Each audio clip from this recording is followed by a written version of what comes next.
பேரன்பு கொண்ட சொந்தங்கள் யாவருக்கும் வணக்கம். வணக்கம். வணக்கம்ண்ணா. இன்னைக்கு என்ன சப்ஜெக்ட் நம்ம பேச போறோம் அப்படின்னு பார்த்தீங்கன்னா, இந்த ஒரு தொலைக்காட்சியில் சொல்லுவாங்க, இந்திய வரலாற்றில் முதன்முறையாக திரைக்கு வந்து அப்படின்னு சொல்லி ஒரு டைலாக் பேசும்போது நம்மளுக்கு ஒரு பிரமிப்பாங்க. ஏதோ ஒரு ஆச்சரியமான ஒரு சம்பவத்தை சொல்ல போறாங்கடா அப்படின்னு பார்த்தா மொக்க படத்தை அப்படி சொல்லியிருப்பாங்க.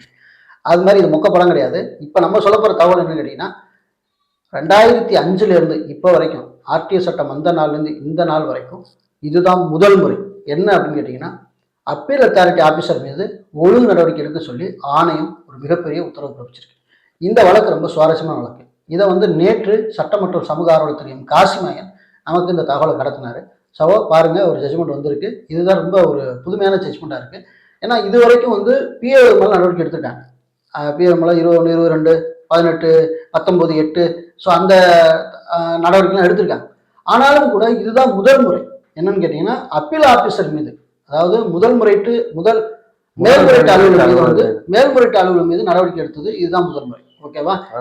நடவடிக்கை எடுக்க ஆமா, நடவடிக்கை எடுக்க சொல்லி வந்தது இதுதான் முதல் முறை. அதுல என்ன சொல்லிட்டாங்க, இந்த வழக்கு இது சம்பந்தமான விஷயம். ஸோ அதான் இன்னைக்கு நம்ம பேச போறோம். பாலா அதையும் படிச்சிருக்காரு, நானும் கூட ஓரளவு படிச்சிருக்கேன். பாலா பேசுவாரு. அப்படி இணைந்து இந்த வழக்கு சம்பந்தமா நம்ம இன்னைக்கு கன்சல்ட் பண்ண போறோம். வாங்க வீடியோக்குள்ள போகலாம்.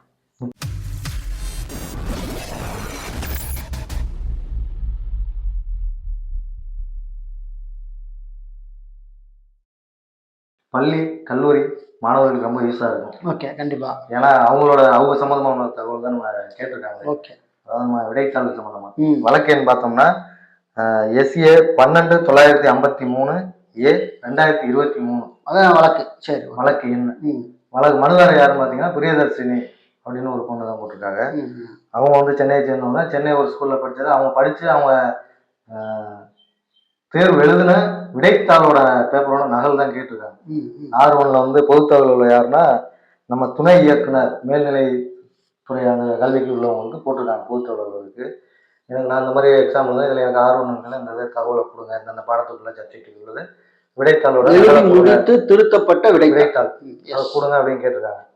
அதுல அவர் என்ன கொடுக்கறதுக்கு என்ன யோசனை பண்ணாருன்னு தெரியல. ஒரு ஒழுங்கான பதில் கொடுக்காம நாட்களை கடந்து அதை கொடுத்துருக்காரு.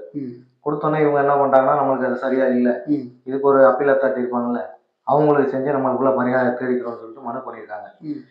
மேல்முறையீடு போயிருந்தோன்னே இப்போ அவர் என்ன மேல்முறையீட்டு அலுவலர் நம்ம எதுக்கு பண்ணுறோம்னா, பொதுத்தலைவர் ஒரு முறையான ஒரு வரம்பை சொல்லி நம்மளுக்கு தகவல் தராத போது அதை நம்ம மென்ஷன் பண்ணி தான் நம்ம கேட்க போகிறோம். அதை விசாரணை செய்யக்கூடிய அதிகாரி ஒரு நீதித்துறை நீதிபதி தான். அவர் மேல்முறையீட்டு அலுவலர் பொது தகவல் அலுவலர் சரியா செயல்படல, பதில் தரல, பதில் மறுத்திருக்காரு, இல்ல கண்டுக்கவே இல்லை அப்படின்னா நம்ம அப்பீல் ஆபீசர்ட்ட போறோம்.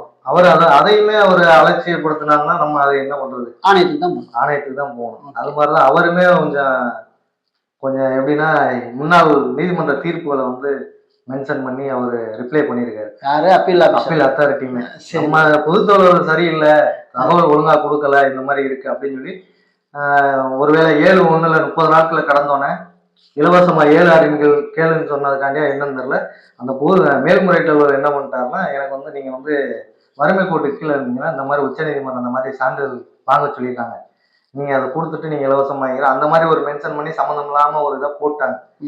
இவங்களும் பதில் கொடுத்துருக்காரு. கொடுத்ததுமே என்ன பண்ணியிருக்காங்கன்னா, இந்த மாதிரி நீங்க கேட்கக்கூடிய தகவல் 164 பக்கம் இருக்கு, அதையும் சொல்லியிருக்காரு.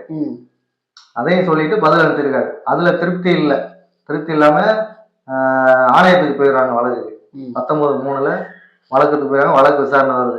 அங்கே போனோம்னா பொது தகவலர் எல்லாமே விசாரணை நடத்தி இளம்பரதி சார் தான் அதை போட்டிருக்காரு. ஜட்ஜ்மெண்ட் தீர்ப்பு எப்பவுமே கரெக்டா இருக்கும், நல்லா இருக்கும். ஆமா, அவங்க இதுல விளக்கமே நிறைய கொடுத்துருக்காங்க, நிறைய மென்ஷன், நிறைய நீதிமன்றம் குறிப்புகளை எடுத்து சொல்லியிருக்காங்க. சரி, இதெல்லாம் பண்ணுனா நல்லா இருக்கும் இப்படி எல்லாம். அந்த மாதிரிதான் இந்த ஜட்ஜ்மெண்டே வந்திருக்கு. என்ன சொல்றாங்கன்னா, ஃபர்ஸ்ட் பொது தகவலர் மறுக்கிறார், கொடுத்துட்டேன் அப்படின்னு சொல்லிட்டு ஒரு எப்படின்னா தேர்வுத்துறை ஆணையத்துக்குன்னு ஒரு அலுவலக சட்டம் அவங்களுக்கு நடைமுறை வச்சிருப்பாங்க. இருக்கு. அந்த மாதிரி இந்த மாதிரி தேதியில ஒரு 5 நாள் தேதி கொடுத்தோம்னா அதுல அவங்க பண்ணல, அந்த மாதிரி அவங்க சொல்றாங்க. என்ன சொல்றாங்கன்னா, இந்த விதிமுறையின்படி இப்ப உங்களுடைய அந்த விடைத்தாள் வேணும், எழுதப்பட்ட அந்த நகல் வேணும்னா ஒரு குறிப்பிட்ட நாள் எனக்கு அவகாசம் கொடுப்போம். அந்த நாட்களுக்குள்ள அவங்க விண்ணப்பிக்கும் போது நாங்க அதை கொடுத்துருவோம். ஆனா அவங்க நாள் தாண்டி அதை கேட்கும்போது எங்களால கொடுக்க முடியாதுன்னு சொல்லி அவங்க மறுப்புறாங்க. அது மாதிரி இந்த மாதிரி அவங்க தேவையான சர்ச்சுட்டு கொடுத்துட்டான், மற்ற சர்ச்சுட்டு அவங்க கேட்கல அப்படின்னு சொல்லி அவங்க ஒரு தகவலை பதிவு பண்றாங்க ஆணையத்துல. அதுக்கப்புறம் அந்த டாக்குமெண்ட் எல்லாம் விசாரிக்கிற பார்வையிட்டு அதுல என்னென்ன தவறு இருக்கு, என்னென்ன சரி பண்ணலாம். அதுல எப்படின்னா பொதுத்தொழில் வந்து எப்போதுமே ஒரு தகவலை ரிஜெக்ட் பண்றாங்க அப்படின்னா, இல்ல ஏதாவது ஒன்று சொல்றாங்க, அடுத்த ஸ்டெப் என்னன்னு அவங்க நம்மளுக்கு இன்ஃபார்ம் பண்ணணும். மனதார கண்டிப்பா கண்டிப்பா கண்டிப்பா. ஆர்டி ஆக்ட் வந்து 2005 செக்ஷன் 7 உட்பிரிவு 8 படி மேல்முறையீட்டு அலுவலர் யாரு, பதவி, பதவி என்ன, இதை வந்து சொல்லி நம்மளுக்கு அதை மேல்முறையீடு உங்களுக்கு பரிகாரம் இல்லை, இத்தனை தினங்களுக்கு நீங்க பண்ணணும் அப்படின்னு அவங்க தகவல் அதை சொல்லணும். அதை அவங்க சொல்லாமே விட்டுருக்காங்க. அதை ஒரு தவறுன்னு எஃபென்ஸ் சொல்றாங்க. கண்டிப்பா கண்டிப்பா கண்டிப்பா. ஆணையர் விசாரணை மட்டும் இதுவே முதல் தவறு. நீங்க தகவலை வந்து மறுக்கிறதுக்காண்டி தான் முதல் வேலையை பார்த்துருக்கீங்க அப்படின்னு சொல்லிட்டு அதுல சரியா செய்யல அப்படின்னு சொல்லிட்டு அதுக்கு ஒரு ஜட்ஜ்மெண்ட் அப்போ அதை யோசனை பண்ணி பண்ணிடுறாரு. சரி, உங்களுக்கு வந்து 20/1 ஆர்டி ஆக்ட் 2005 20/1 படி 25,000 தண்டனை விதிக்கக்கூடாது அபராதம் கேள்வி கேட்டிருக்காங்க. ஆமா, அதுக்காக நீங்களே உங்கள் சுய விவரமா இதுக்கு இன்னும் இப்போ உள்ள பொதுத்தொழில அவங்க கேட்கும் போது உள்ள பொதுத்தொழில் பேர் கூட போட்டுருக்காங்க, ஏதோ ஒரு பேர் வரும். அவங்களுக்கு வந்து ஏன் தண்டை விதிக்கக்கூடாது அப்படின்னு சொல்லிட்டு அவங்க மூலமா எழுத்துப்பூர்வமா எழுதி கேட்டிருக்காங்க. அந்த ஒரு இது இருக்கு. இல்ல உண்மையிலே இதுல நம்ம கவனிக்க வேண்டிய விஷயம்னா, பொதுத்தொழில் அலுவலர் பதில கொடுத்துட்டு அவங்க வாட்டில எஸ்கேப் ஆயிடுறாங்க. வேற பொதுத்தொழில் வந்து உட்கார்ந்து இருக்கும் போது அவங்க பதில் கொடுத்து நம்மளுக்கு என்ன அப்படின்னு சொல்லியிருக்காங்க. ஆனா இப்ப பாருங்க, இளம்பரதி அவர்கள் ரொம்ப தெளிவா தெளிவச்சு யாரு பதில் கொடுக்க ஓடி போனாங்களோ அவங்களுக்கு தான் அப்பாயின் பண்ணுவாங்க அப்படின்னு. ஆமா, அது மாதிரி மென்ஷன் பண்ணிட்டாங்க. அடுத்து வந்து இந்த இதுக்கு வந்து அவங்க 7/8 கொடுக்கலாம், 25,000 ஏன் ஃபைன் போடக்கூடாது அந்த மாதிரி பேசணும்னா, இப்ப 19/1 அந்த டாக்குமெண்ட் எடுத்து பாக்குறாங்க. அவங்க கொடுத்துருப்பாங்க பதில். அதை வந்து சரி என்னென்ன இப்ப சொல்லியிருக்காரு, மேல்முறையீடு அலுவலர் எப்படி அவரோட வேலையை கரெக்டா பாத்துருக்காரா அப்படியே அந்த 19 அதுக்கு கொடுத்த தகவல் பாக்குறாங்க. பார்த்ததுக்கு அப்புறம் அவரு தான் இந்த இதெல்லாம் மென்ஷன் பண்ணி, அதாவது கேட்டிருக்காருல வறுமை கோடு பட்டியல் தான் சர்டிபிகேட் கேட்டிருக்காருல, அவ்வளவு ஒரு ஜட்ஜ்மெண்ட் காப்பி அவங்க சொல்லியிருக்காங்க. ஆக்சுவலா அந்த சொல்லக்கூடாதுன்னு நினைக்கிறேன். அந்த மாதிரி அவங்க அந்த மாதிரி ஜட்ஜ்மெண்ட்லாம் எங்களுக்கு வந்து கொடுத்துட்டு எல்லாம் வாங்கிக்கலாம் அப்படின்னு சொல்ற மாதிரி ஒரு இது.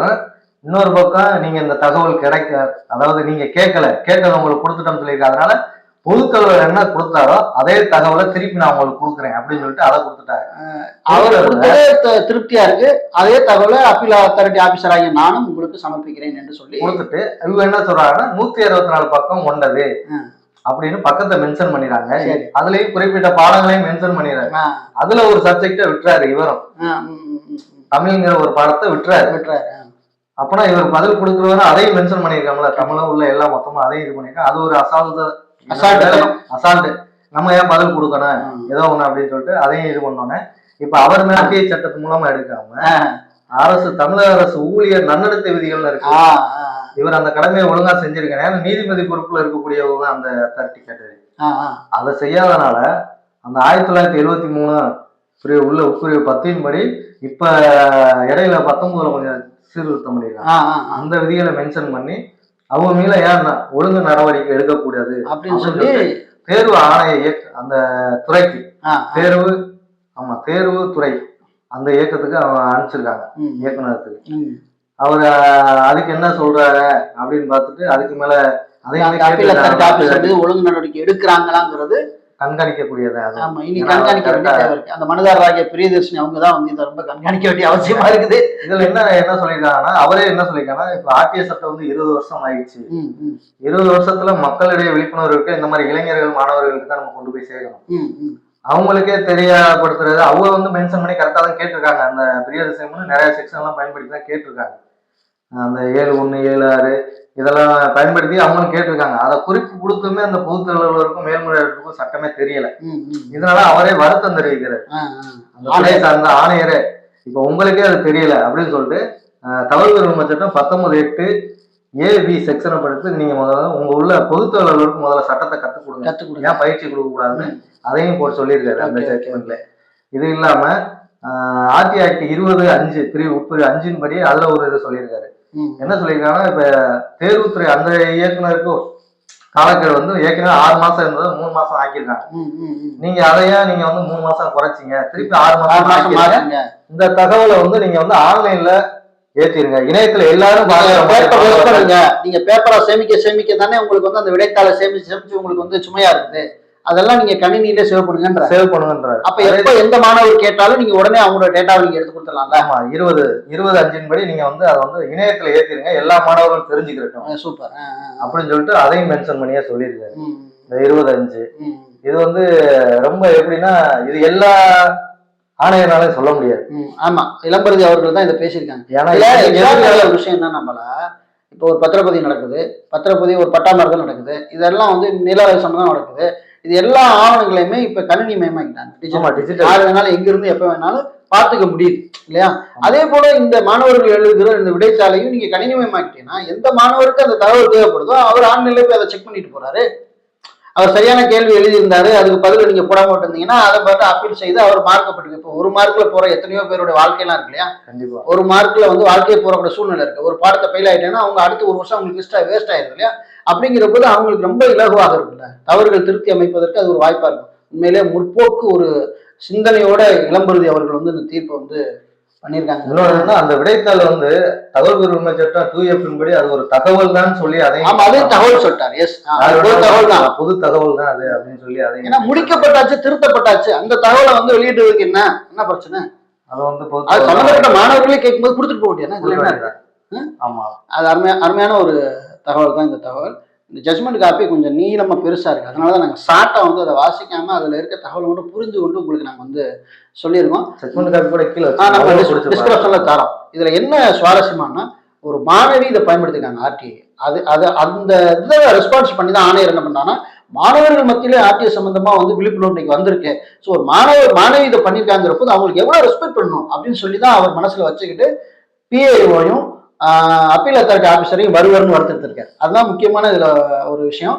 அதே மாதிரி மாணவர்கள் மாணவிகள் தயவு செய்து நீங்க இந்த ஆர்டிஐ சட்டத்தை பயன்படுத்த கத்துக்குங்க அப்படிங்கிறதையும் வந்து இந்த வீடியோல நாங்க உங்களுக்கு ஒரு பரிந்துரையா வந்து ஒரு ரிக்வஸ்டா ஒரு வேண்டுகோளா கூட நாங்க வந்து வைக்கிறோம். ஏன்னா வருங்கால தலைமுறைகள் கண்டிப்பா நீங்க தான். இல்ல அவரே சொல்லியிருக்காரு, அதுலயும் அந்த இதையும் வார்த்தையும் சொல்லியிருக்காரு, இளைஞர்களா எதிர்காலம் அப்படின்னு சொல்லிட்டு ஒரு வார்த்தை மென்ஷன் பண்ணிருக்காரு இடையில. அந்த ஜட்மெண்ட் காப்பியை நீங்க தயவுசெய்து டவுன்லோட் பண்ணி நீங்க எல்லாம் உட்காந்து படிங்க. படிக்கிற மாணவர்கள் நீங்களும் ஆர்டிஐ பயன்படுத்தலாங்கிறதுக்கு ஒரு முன்னுதாரணமா சகோதரி பிரியதர்ஷினி அவர்கள் இதை பண்ணியிருக்காங்க. நம்முடைய சேனல் சார்பாக நாங்கள் 2 பேரும் சேர்ந்து அவர்களுக்கு வாழ்த்து தெரிவிக்கிறோம்.